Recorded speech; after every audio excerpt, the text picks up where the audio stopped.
Bore da I chi a chroeso I bedwerydd diwrnod ras Cefn y Ddraig. Welcome back to the fourth stage of the Dragon's Back race. We're here at Cwmelan at the support point, and the Dragon's Back runners left early this morning on another monster day. 70 kilometres, 1,900 metres of climbing, and by now every step will feel as if there's lead in the shoe. On their quest towards South Wales as well are the Hatchling runners. They've got 36 kilometres to do today, as well as climbing over 1,000 metres. They're also joining in on the fun, and some of them have chosen this course out of choice, and some of them have dropped down from the full course to keep their race alive.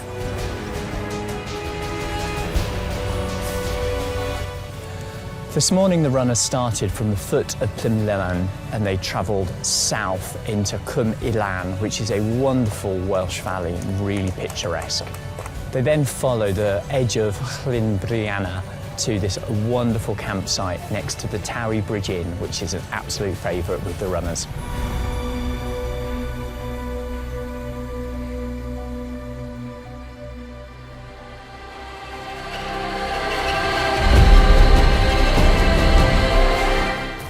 So we're halfway through stage 4. The runners are making their way from Drygan Fawr towards the valley and the fourth camp. But it doesn't matter where you're standing in this race. This is when the mental game starts to drive through. Despite the body feeling absolutely exhausted, the joints hurting, this is where the mind starts driving the body towards South Wales. Out here, camaraderie is a lifeline. A shared word on the climbs, a joke in the rain, and simply knowing that you're not alone on these long, long miles. The Dragon Back runners and the Hatchlings by now know that this race isn't about strength, it's about spirit.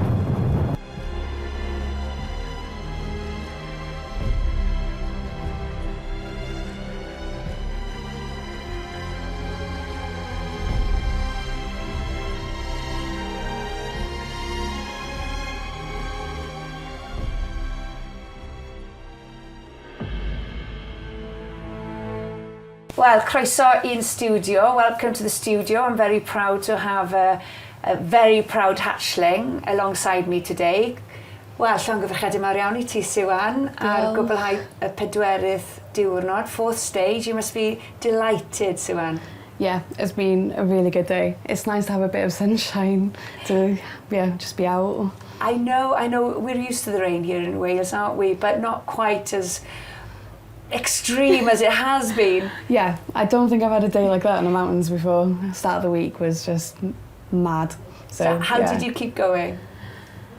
Keep eating, keep warm, just one step in front of the other, just keep on going. It's simple, but it's true, isn't it? It's so much harder though when you get those low points, it can be really hard. So when did you have low points? I think the first 10k of the race, it was like, what am I doing? Why am I here? And just, I've got 6 days of this. And obviously you don't know what the weather was like, because on Sunday it just kept changing, basically, didn't it? So, going from one extreme to another. But once I got meeting people along the route, it was fine, got into the swing of it, and You've chosen to do the afternoon part of the Hatchling, is that how it works? Yeah, so you get 2 choices. So usually you get offered to do the morning section or the afternoon section, and they tend to be quite balanced and slightly different. So today I chose to do the afternoon, and I think I did the same yesterday, where the first day I did the first section, which was really nice. And it's quite nice to suit it to what you want to do based on the weather, based on who's doing what. So if you've made friends along the way, it's nice to spend time with them. But so there's lots of flexibility with that. And talking about friends, you've got 2 very good soulmates alongside you, haven't you? Yeah, so volunteered with Uria last year, and then I met 2 friends there who were also running the Dragon's Back this year, so today's been spent with them, so it's been quite nice. How do you manage to do the Hatchling and knowing that your partner, Yeyan, is also running and doing very well in the Dragon's Back full course? Do you know what? It's a good distraction. I am just a serial dot watcher otherwise, and it's just intense So it's really nice to be here and remind yourself that there's a really nice side of the race as well. But yeah, he's doing incredible, and it's really nice to come in every day and just hear about it rather than watch a dot and go, oh my God, he's slowing down. But yeah. So you're going to make your way to Cardiff now, broken the back? Yes, definitely. And what have you learnt about yourself so far? Probably the resilience. I think 1 minute you can be feeling absolutely awful and the next you can pull through. It's just keeping your head straight and making sure that you eat, drink, keep going and meet people. It's so nice to meet people. And yeah, the best thing is coming back camp and seeing everyone and hearing about their stories of the day. Well, thank you very much for coming to our very plush studio. Diolch yn fawr iawn I ti, a pob lwc I ti. Diolch. Fel ei di'n Gaerdydd, wrth gwrs.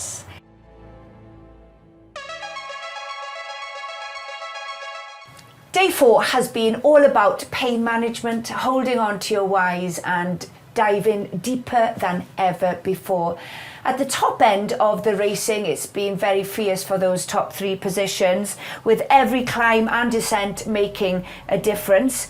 In the women's race, Holly is still dominating there. She has a healthy lead over Jodie Gold, but there's only nearly 40 minutes between her and Eleanor Johnstone in third. In the men's race, that's interesting as well. David Parrish is leading, as he has been throughout the week so far.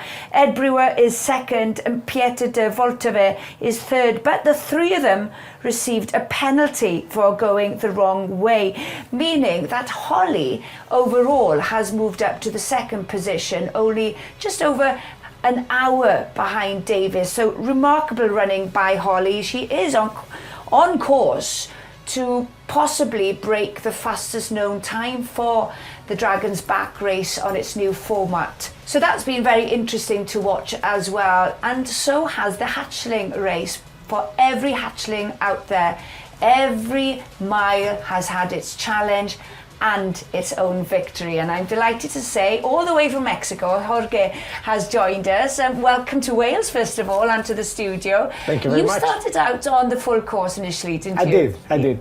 Definitely, yeah. I mean, I've been looking up to run this race for at least 2 years and preparing for it. So definitely I had my eyesight on being the first Mexican to finish the race. But it wasn't quite meant to be on the second day, isn't it? It wasn't. Yeah, unfortunately, I just didn't have a good day. I couldn't find my rhythm, couldn't find my legs. I did poor management of timing. And when I got to the midpoint, I was cut off. I just missed it by about 20 minutes. It's so frustrating. I know. So how did things evolve from there? Well, obviously I was a little sad for a few minutes, but thereafter I said, you know what, I'm going to run the full thing. I was very happy to learn because I purposely didn't read anything about the Hatchling because my mind was on running the full course. So when I asked, they said, well, you can run half. I said, could I run full? Yeah, you can run full, but almost nobody does it. I said, I'll do it because that's what I came for. If I had made the cut, I would be running the full course tomorrow. So that's what I did, and that's what I've been doing so far. So you're on your 4th day. Yes. Have you enjoyed yourself? Oh, it's been lovely. I mean, it's been painful, it's been hard. It was exactly what I was expecting. So I mentioned at the top there about holding on to your why. Have you been holding on to your why today? Oh, definitely.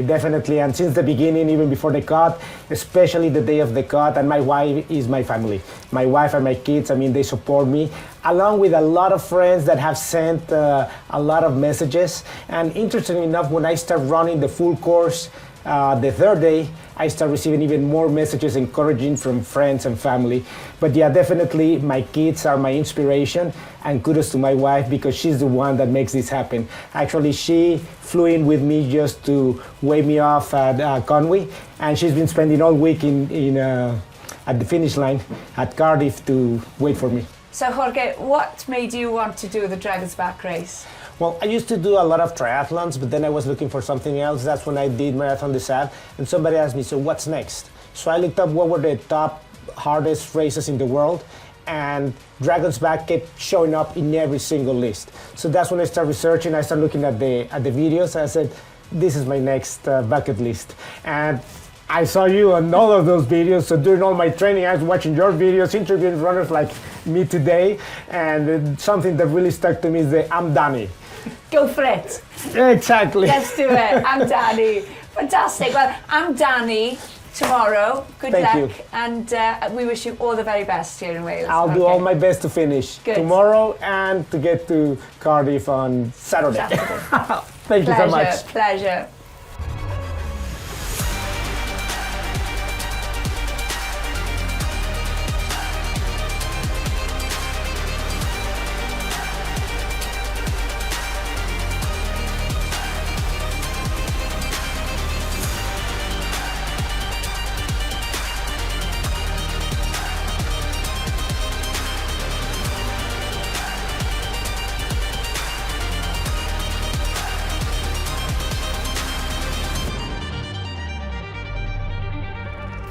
Four days, over 250 kilometres and countless battles with body and mind.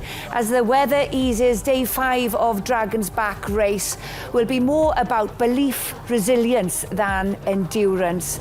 Tomorrow we enter the Banau Brycheiniog, the legendary peaks of Cyn Brychan, for the longest and most unforgiving day of all. Send your dragon mail. I know these runners, including Greg, will appreciate them. And keep dot watching. I'm Danny Pawb. Pob lwc, Greg. Thank you. See you tomorrow at 8 a.m.